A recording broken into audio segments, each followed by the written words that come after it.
स्वागत है आप सभी का एबी स्टार न्यूज में और मैं हूं आपके साथ जुबैर चौधरी। वक्त गुजरात का राज्य आपकी खबरों का, जहां सबसे पहले बात करेंगे हरियाणा के रेवाड़ी की। तो हरियाणा के रेवाड़ी में सीएम मनोहर लाल का जन संवाद कार्यक्रम का आयोजन किया गया है। जो ये आयोजन 30 जुलाई तक चलेगा।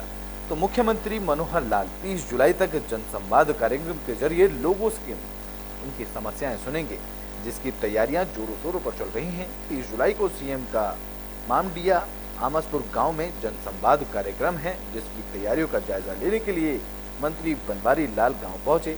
बता दें कि सीएम बवाल और रेवाड़ी के 3 गांवों में जनसंवाद करेंगे, जिसमें सीएम 29 जुलाई को बावल विधानसभा क्षेत्र के गांव जड़थल और रेवाड़ी विधानसभा क्षेत्र के सागवाड़ी और थारू हेड़ा गांव में जनसंवाद करेंगे, जिसमें जनता से सरकारी योजनाओं और सरकार की नीतियों को लेकर फीडबैक भी लिया जाएगा।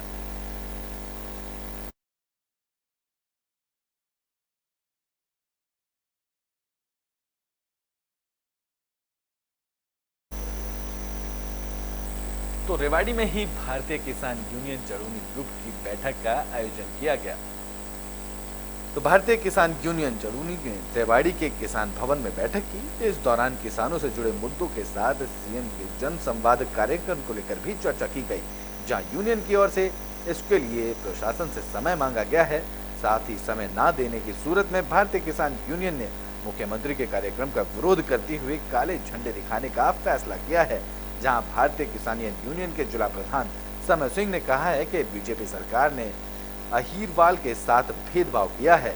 भारतीय जनता पार्टी के नेता इलाके की आवाज उठाने में सक्षम नहीं हैं और पिछले दिनों फसल ओलावृष्टि के खराब हुई थी, उसका भी मुआवजा ऊंट के मुंह जीरे के दमान किया गया है। आज पीसी मीटिंग इसलिए बुलाई है कि जो अहीरवाल के साथ रेवाड़ी जिले के साथ जो भेदभाव ये बीजेपी सरकार कर रही है, इसको अवगत करवाने के लिए इकट्ठे हुए हैं। मुख्यमंत्री जी 28 तारीख को आ रहे हैं, उसको जनसंवाद कार्यक्रम है।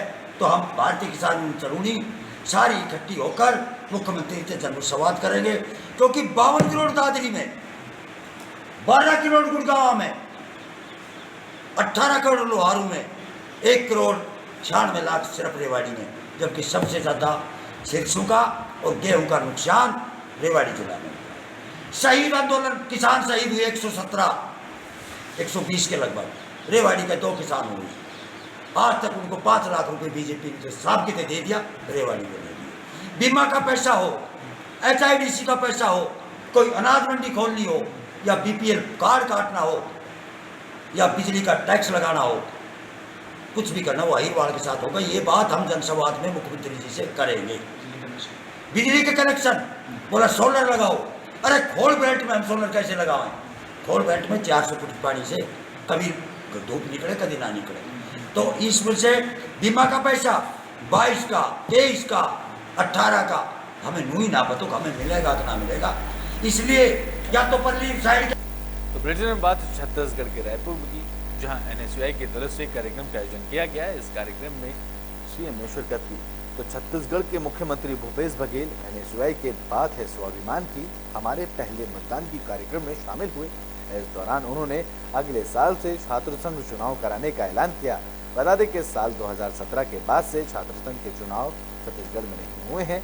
अब सीएम की घोषणा के साथ अगले साल से चुनाव कराए जाएंगे। वहीं सीएम ने मणिपुर की घटना को लेकर भी बयान दिया। उन्होंने कहा कि कांग्रेस सदन में चर्चा के लिए तैयार है। साथ ही उन्होंने प्रधानमंत्री मोदी के मणिपुर मामले को लेकर सदन में बयान न देने को लेकर भी कई सवाल खड़े किए। देखिए, आज NSUI के द्वारा एक कार्यक्रम आयोजित है। बात है स्वाभिमान के पहली मतदान। युवाओं को राजनीति में आना चाहिए और सबसे बड़ी बात यह है कि राजीव जी ने 21 साल के मतदान की उम्र को घटाकर 18 साल किया और युवाओं में राजनीतिक चेतना होना बहुत ज़रूरी है, क्योंकि आज 50% जो आबादी है वो 29 साल से कम उम्र की है और 65% आबादी 35 साल की कम उम्र की है। ये सबसे युवा राष्ट्र है और इसमें युवाओं की भागीदारी होना चाहिए, ज़्यादा से ज़्यादा होना चाहिए। अभी हमारे देखिए कांग्रेस के राष्ट्रीय महाधिवेशन रायपुर में जो हुआ उसमें ये भी पारित हुआ कि 50 साल की उम्र कम उम्र के लोग आधी जो जनसंख्या है वो सभी पदों पर। तो सदन में पीयूष गोयल के बयान को लेकर खूब घमासान देखने को मिल रहा है। बता दें कि पीयूष गोयल ने मणिपुर को लेकर बड़ा बयान दिया था, जिसके बाद कांग्रेस प्रभारी कुमारी सैलजा ने उन पर तंज कसा है। तो मणिपुर हिंसा की आग को लेकर सियासी धुआं खूब उठ रहा है। केंद्रीय मंत्री पीयूष गोयल ने मणिपुर की तुलना छत्तीसगढ़ से की थी, जिस पर कांग्रेस पार्टी हमलावर हो गई है। छत्तीसगढ़ कांग्रेस प्रभारी कुमारी सैलजा ने पीयूष गोयल के इस बयान को छत्तीसगढ़ के लोगों का अपमान बताया है। साथ ही उन्होंने प्रधानमंत्री नरेंद्र मोदी से इस मामले को लेकर संसद में बयान देने की भी मांग की है। इसके अलावा कुमारी सैलजा ने किसानों के मुद्दे पर भी केंद्र सरकार को घेरा। साथ ही आगामी चुनाव को लेकर भी पार्टी की तैयारियों के बारे में जानकारी दी।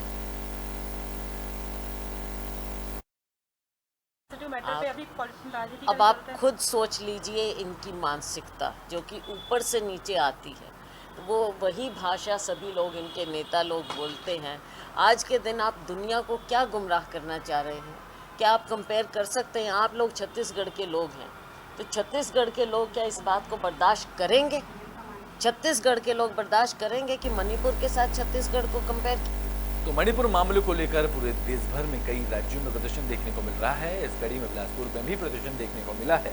तो मणिपुर के वायरल वीडियो को लेकर देश में उबाल देखने को मिल रहा है। देश में अलग अलग वर्ग और समुदाय के लोग प्रदर्शन कर रहे हैं। लोगों में नाराजगी देखने को मिल रही है। बिलासपुर में इस मामले को लेकर गोंडवाना गणतंत्र पार्टी ने प्रदर्शन किया और कलेक्ट्रेट के नाम राष्ट्रपति को ज्ञापन सौंपा।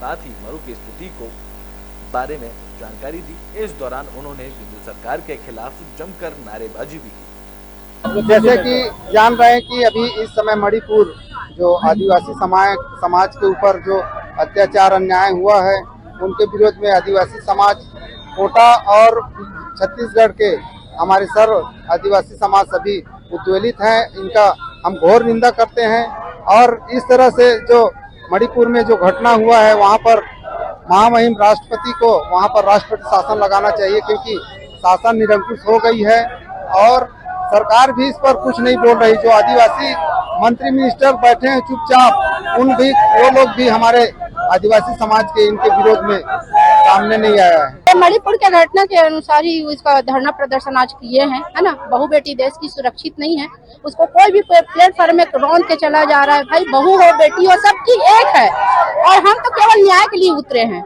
आश्वासन मिला आश्वासन बस यही बोले हैं कि देखो क्या होता है, आगे नहीं होगा फिर भी यही होगा जो। तो बुलेटिन में बात रायगढ़ की कर लेते हैं, जहां 12 जनजातियों को एससी में शामिल करने को लेकर बीजेपी नेताओं ने खुशी जताई है। तो बीजेपी के प्रदेश कार्य समिति सदस्य सत्यानंद राठिया ने 12 जनजातियों को एससी में शामिल करने पर खुशी जताई है और प्रधानमंत्री नरेंद्र मोदी, केंद्रीय जनजाति कल्याण मंत्री अर्जुन मुंडा और केंद्रीय राज्य मंत्री रेणुका सिंह का आभार जताया है। उन्होंने कहा है कि एससी में शामिल 12 जनजातियां लिपिकीय टूणी की वजह से अपने अधिकारों और आरक्षण के लाभ से वंचित थीं। अब ये जनजातियां अपना स्वामी भविष्य गढ़ पाएंगी।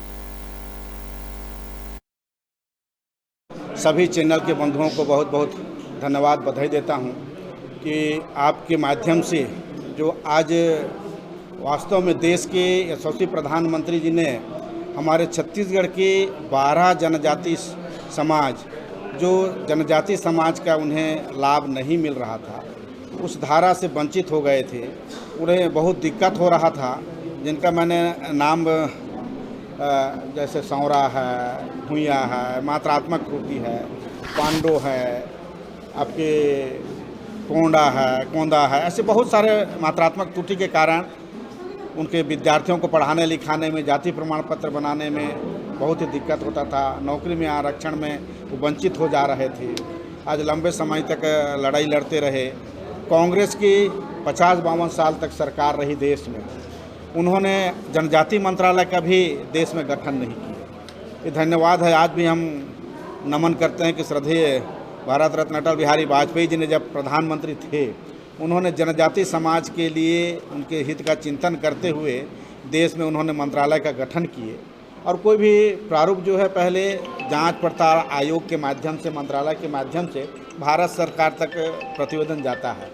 आज मंत्रालय गठन नहीं होता तो दिक्कत होता।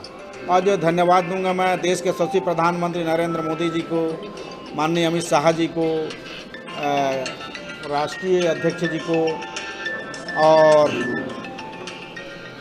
हमारे मंत्रालय के माननीय मंत्री अर्जुन मुंडा जी को, रेणुका सिंह जी को, कि ऐसे 12 जनजाति समाज की ब्रिटेन में बात कर लेते हैं छत्तीसगढ़ के गरियाबंद की, जहां स्कूल की बिल्डिंग जर्जर हालात में है, जहां बच्चों को कभी भी हादसे का डर सता रहा है। एक और छत्तीसगढ़ सरकार शिक्षा पर विशेष ध्यान देने की बात कर रही है। वहीं गरियाबंद जिले में एक स्कूल ऐसा भी है जो जर्जर हो चुका है। स्कूल में शिक्षकों के बच्चों को हादसे का डर सता रहा है। आलम यह है कि अभिभावक बच्चों को स्कूल भेजने से भी डर रहे हैं। ये मामला छुरा इलाके के रुवाड़ गाँव का स्कूल का बताया जा रहा है, जहाँ 73 बच्चे स्कूल में पढ़ते हैं, लेकिन स्कूल की जर्जर बिल्डिंग हादसे को दावत दे रही है। जहां स्कूल के अतिरिक्त कक्ष और बाकी कमरे जहां हाई स्कूल संचालित होता है, वहां 2 पाली में कक्षा लगाने का प्रस्ताव स्कूल समिति ब्लॉक शिक्षा अधिकारी को भेजने की बात कही जा रही है। इसमें कुछ मतलब हफ्ते दिन पहले की बात है। स्वीपर जब 9 बजे स्कूल खोलने के लिए आया था सफाई करने के लिए, तो रात में जो सीलिंग प्लास्टर है वो गिरा हुआ था। तो देखने के बाद में फिर पता चला कि ये खतरनाक स्थिति है, क्षतिग्रस्त हो गया है, कभी भी लेंटर गिर सकता है। इस वजह से हम लोग बच्चों को उधर आने जाने से और बिठाना हमने बंद कर दिया है। और एक ही क्लास में 3 कक्षा और एक रूम में 2 कक्षा लग रही है, और बच्चों को पढ़ने में बैठने में भी परेशानी हो रही है। हमारे स्कूल में 73 बच्चे हैं और 2 ही कक्षा भी उपलब्ध है। तो हमने फिर शिक्षा समिति से आग्रह किया मीटिंग के लिए, फिर उसमें प्रस्ताव पारित ये किया गया है कि आप लोग हाई स्कूल के साथ में, क्योंकि हमारा हाई स्कूल में जो अभी भवन लग रहा है वो हमारा ही अतिरिक्त है, तो हमने कहा भाई हमारे पास तो भवन नहीं है। तो ब्रिटेन में बात फरीदाबाद की कर लेते हैं, जहां डबुआ कॉलोनी में युवक की हत्या का मामला सामने आया है। तो फरीदाबाद में पिछले 5 दिनों के अंदर हत्या के 5 मामले सामने आए हैं, जिसके बाद लोगों में डर का माहौल है। ताजा मामला डबुआ कॉलोनी से सामने आया, जहां एक युवक का शव बरसाती पानी में पड़ा हुआ मिला। परिजनों का आरोप है कि इलाके में सक्रिय शराब माफियाओं ने युवक की चंदन की हत्या की है। इस मामले की जानकारी मिलने पर पहुंची पुलिस की टीम ने युवक के शव को कब्जे में लेकर पोस्टमार्टम के लिए भेज दिया है और मामले की जांच शुरू कर दी है। सबसे बड़ी बात है पुलिस दारू पीती है, सब गुंडे यहाँ पे आते हैं। कौन सा एरिया है यहाँ पर? ये डबुआ कॉलोनी, उत्तर कॉलोनी डबुआ। तो बेटा आपका ये? बेटा मेरा मेरा घर बगल में रहता है। क्या उम्र थी इसकी? 33-34 साल। बस, ज्यादा नहीं। शादीशुदा भी था? नहीं। कुंवारा था। तो किस टाइम हुआ? रात को? आपको नहीं पता? आइडिया पता नहीं है, लेकिन आइडिया मतलब गाँव से ये हमें सुबह सूचना मिली थी, कोई सोनू नाम का लड़का है, उम्र 33 साल है, पिताजी का नाम बिल्लू है, वैसे ललित कुमार है, ये यहीं उत्तम नगर डब्बा कॉलोनी में रहते हैं। हमें सूचना मिली कि सुबह सुबह उसकी किसी ने हत्या कर दी है। तो इस सूचना पर हम मौका पर पहुँचे और मौका से डेड बॉडी को उठवा दिया, बिक्के में रखवा दिया है। अब परिजन जैसे बयान देंगे वैसी कार्रवाई हो जाएगी, तफ्तीश जाएगी। तो सर ये जैसे परिजन कह रहे हैं कि जो दारू यहाँ बेचते हैं उनके साथ हुई है, हाथापाई हुई है रात को, तो ये तो जांच का विषय है। मौके पर आए हैं, परिजन आरोपी लगाते हैं। तो ब्रिटेन में बात हरियाणा के रोहतक की, जहां गुप्तचर विभाग और सीएम फ्लाइंग की टीम ने छापा मारा है। तो गुप्तचर विभाग और सीएम फ्लाइंग की टीम ने एक हुक्का बार में छापा मारा। छापेमारी के दौरान बार के मालिक लोकेश के पिता मौके पर मिले। उन्होंने बताया कि लोकेश बाहर गया हुआ है और वह ही इसी काम को देख रहे हैं। बार के अंदर चेकिंग के दौरान 4 हुक्के, कोयला, चिलम समेत तंबाकू की डिबिया मिली। जब बार का लाइसेंस मांगा गया तो संचालक के पिता लाइसेंस नहीं दे पाए, जिसके बाद अवैध रूप से चल रहे हुक्का बार का मामला आगामी कार्रवाई के लिए थाना सिविल लाइन के सुपुर्द कर दिया गया है।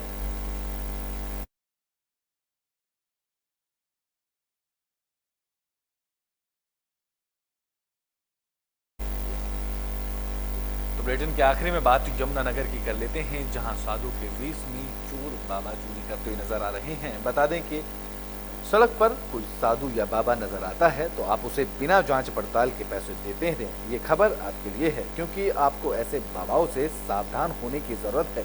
दरअसल यमुनानगर के जागधरी अनाज मंडी गेट के बाहर आज ऐसे ही एक चोर बाबा को पुलिस ने धर दबोचा है। जो एक युवक से पैसे लूटकर रफू चक्कर हो गया था। दरअसल एक राहगीर ने जब इस बाबा को 10 रुपए रोटी खाने के लिए दिए तो इस बाबा ने उसे 1000 रुपए लेकर गायब कर दिए। वहां से रफू चक्कर हो गया, लेकिन लोगों और अनाज मंडी के गेट के बाहर ड्यूटी कर रहे पुलिसकर्मी की सूझबूझ से इस बाबा को पकड़ लिया गया है। जब इस बाबा की तलाशी ली गई तो 1000 रुपए इस बाबा की जेब में से निकले गए। फिलहाल पुलिस आरोपी बाबा को अपने साथ ले गई है और आगे की कार्रवाई में जुट गई है।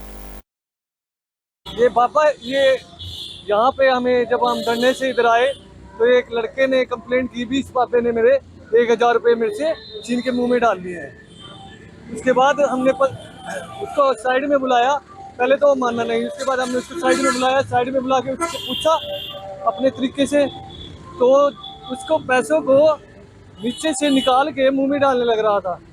मैंने तभी उसको क्या नाम वहाँ से उसका हाथ पकड़ लिया और उसके हाथ से बड़ी मुश्किल से जोर जबरदस्ती करके 1000 रुपये निकाल लिए। उसके बाद हमने देखा, पूछा उससे क्या किया इसने, कैसे तूने इसको पैसे दिए, तो ये इनको बोले वाले। आपका राज्य आपकी खबरों में भी के लिए बस इतना ही। देश और दुनिया की तमाम खबरों के लिए देखते रहें एबी स्टार।